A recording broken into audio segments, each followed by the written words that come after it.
So you may have seen this guy a lot lately on Cletus's channel, but more importantly, I think we're forgetting the fact that you were the first tuner to put a car in the threes and engine builder in drag radial. But who cares about that, right? Right, he cares. That never even happened. That happened in the Huntsville Triangle, let's say. So Pete, this new segment on the Motion Raceworks YouTube channel is going to be 5 questions with somebody famous. Right. And I think we got some good questions for you. Okay. All right, so my first question, pretty simple. Would you rather play musical instruments or tune cars? No, that's a tough one. To be honest with you, I would probably rather play musical instruments, but that's not what pays the bills. So. What instruments do you play? Well, I play saxophone.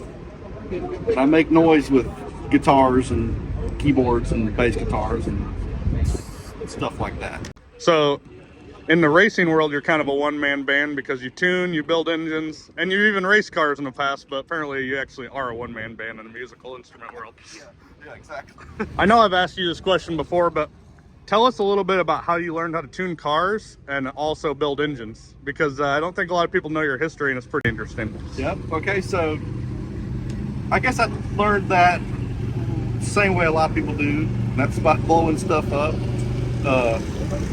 I think we learn by negative inputs more than positive ones, you know, so we learn, all right, well, that didn't work. Let's figure out why it didn't work and then do something else.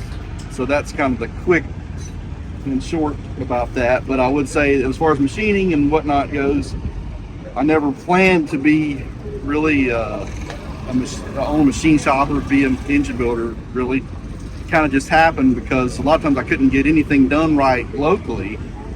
I'm sure a lot of people experience the same problem. So I gradually started buying equipment, and then one day you find yourself in the middle of a machine shop.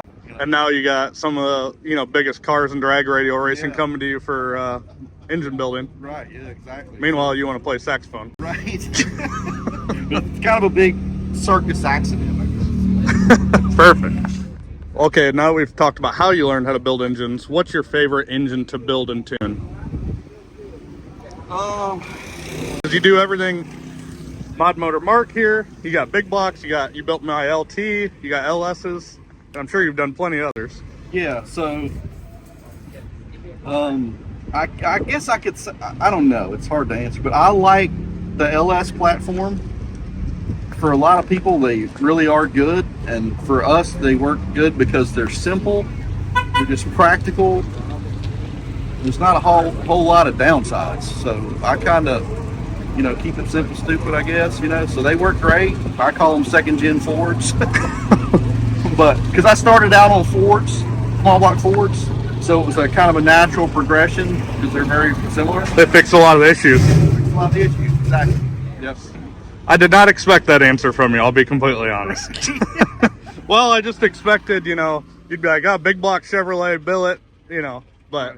I mean, when you break it down, it is to a certain point, it's a great engine. They're simple, and like, for example, the motor that's in Beer Money can't get much more simple than that. And I guess it's cool because we don't really ever work on it, we don't do nothing to it, Yeah, there's a lot of cool factor behind simple maintenance programs. Exactly. I don't know if you have an exact metric or timeline on this, but have you been growing your hair longer or has Red been growing his beard longer? I couldn't tell you that. I feel like they're on a similar growth path. Probably are. Probably started about the same time. I think I'm winning, though. You're winning, okay. Yours is longer. When Pete first started tuning, he had no gray hair and short hair. Right. And this is what you guys have turned him into. You guys turn him into this. All right, and this one's for all the Cletus fans on our channel. What do you think at this moment is the terminal velocity of mullet? It's gone, 640s or whatever? You're the man behind the data. You've been around enough cars. Do you think it's going to keep going?